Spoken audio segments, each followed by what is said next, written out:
여러분, 상상해 보십시오. 런던의 차가운 비가 아니라 30도를 웃도는 찜통더위와 귀를 찢을 듯한 남미 특유의 함성, 그리고 발목을 노리는 거친 태클까지. 프리미어리그 득점왕 출신, 우리들의 캡틴 손흥민 선수가 축구 인생 처음으로 경험하게 될 낯선 지옥이 확정되었습니다. 바로 어제였죠. 북중미 챔피언스컵 대진 추첨 결과가 발표되자마자 미국 현지가 발칵 뒤집혔습니다. 상대는 다름 아닌 온두라스의 전통 강호 레알 에스파냐. 단순한 축구 경기가 아닙니다. 이것은 유럽 귀족 축구에 익숙한 손흥민이 북중미의 야생에서 살아남을 수 있을지를 묻는 시험대입니다. 과연 소니는 이 험난한 정글을 뚫고 또 하나의 전설을 쓸 수 있을까요? 본격적인 이야기에 앞서 더 깊이 있는 분석을 위해 구독과 좋아요 부탁드립니다. 시계바늘을 잠시 지난 여름으로 돌려보겠습니다. 2025년 8월, 전 세계를 강타했던 뉴스, 기억하시나요? 토트넘의 심장. 손흥민 선수가 미국 메이저리그 사커의 LAFC로 이적하며 북미 축구의 아이콘이 되었습니다. 그리고 이제 그는 미국 내 리그를 넘어 대륙의 왕좌를 노립니다. 바로 북중미 챔피언스컵, 약칭 CCC입니다. 유럽의 UEFA 챔피언스 리그가 있다면 북중미에는 CCC가 있죠. 미국, 멕시코, 캐나다, 그리고 중앙아메리카의 챔피언들이 모여 클럽 월드컵 진출 티켓을 놓고 겨루는 명실상부 이 대륙 최고의 권위 있는 대회입니다. 손흥민 선수에게는 유럽, 아시아에 이어 세 번째 대륙 정복을 위한 첫 관문인 셈입니다. 현지 시간으로 지난 10일 마이애미에서 운명의 주사위가 던져졌습니다. LAFC의 1라운드 상대로 결정된 팀은 온두라스의 레알 에스파냐.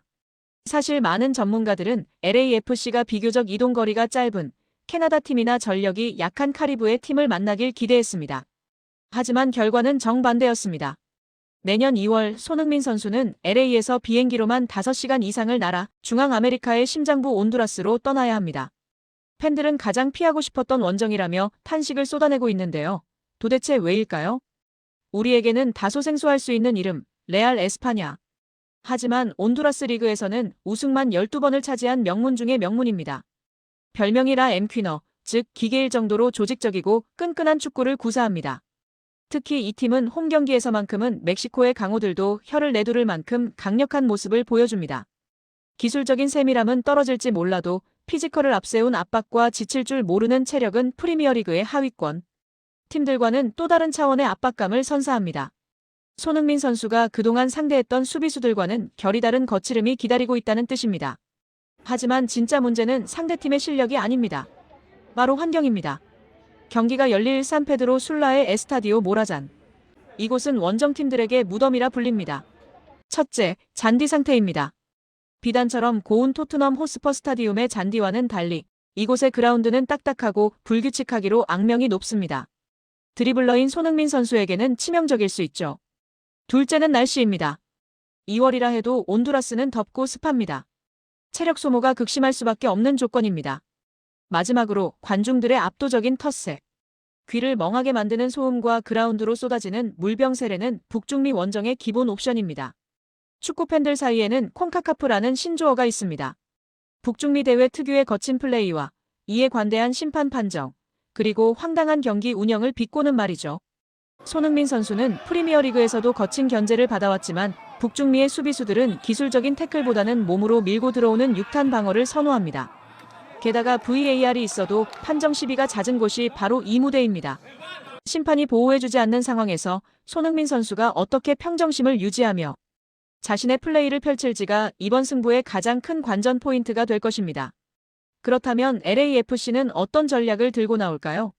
스티브 체룬돌로 감독은 이미 손흥민의 경험이 열쇠라고 공언했습니다. LAFC는 지난 시즌 MLS컵 준우승의 아쉬움을 뒤로하고 이번 시즌 공격진을 재편했습니다. 손흥민의 스피드와 결정력, 그리고 데니스 부안가의 파괴력을 조합한 역습 전술이 핵심입니다. 특히 원정 1차전에서는 무리한 공격보다는 상대의 거친 압박을 역이용해 뒷공간을 파고드는 손흥민 특유의 라인 브레이킹이 빛을 발할 것으로 보입니다. 온두라스 수비진이 라인을 올리는 순간 그 뒷공간은 손흥민의 놀이터가 될 테니까요. 이번 경기가 중요한 이유는 또 있습니다. 이번 북중미 챔피언스컵의 우승팀은 다가오는 2029년 피파 클럽 월드컵 진출권을 얻게 될 가능성이 매우 높기 때문입니다. 손흥민 선수는 유럽에서 챔피언스리그 결승 무대는 밟아봤지만 우승 트로피와는 인연이 없었습니다. 축구 인생의 황혼기, 미국 땅에서 대륙 챔피언에 등극하고 세계 클럽 챔피언을 가리는 무대에 다시 한번 도전한다는 것. 이것은 그에게 남은 마지막 위대한 도전 중 하나입니다. 레알 에스파냐전은 그 대장정의 첫 단추인 것입니다. 대진이 확정되자 반응은 뜨겁습니다. LAFC 팬들은 손흥민을 보호해야 한다며 우려 섞인 응원을 보내고 있는 반면 온두라스 현지는 축제 분위기입니다. 월드 클래스 슈퍼스타가 우리 경기장에 온다는 사실만으로도 이미 티켓 전쟁이 예고되었습니다. 온두라스의 축구 팬들에게 손흥민은 TV에서만 보던 영웅입니다. 하지만 승부의 세계는 냉정하죠. 레알 에스파냐의 감독은 인터뷰에서 손흥민을 존경하지만 경기장에서는 숨 쉴 틈도 주지 않겠다며 선전포고를 날렸습니다. 영웅을 맞이하는 환호와 승리를 향한 적개심이 뒤섞인 기묘한 분위기가 2월의 경기장을 감쌀 것입니다. 2026년 2월 손흥민 선수는 낯선 땅, 낯선 잔디, 낯선 함성 속에 서게 됩니다. 누군가는 그가 전성기가 지났다고 말하고 누군가는 MLS행이 편안한 은퇴를 위한 선택이라고 폄하했습니다. 하지만 이번 온두라스 원정은 그가 여전히 도전자임을 증명하는 자리가 될 것입니다. 가장 열악한 환경에서 가장 빛나는 클래스를 보여주는 것. 그것이 우리가 손흥민이라는 선수에게 열광하는 이유 아닐까요? 과연 그는 북중미의 지옥을 약속의 땅으로 바꿀 수 있을까요? 여러분의 생각은 어떠신가요? 댓글로 의견 남겨주세요. 오늘 영상이 유익하셨다면 구독과 좋아요 부탁드립니다.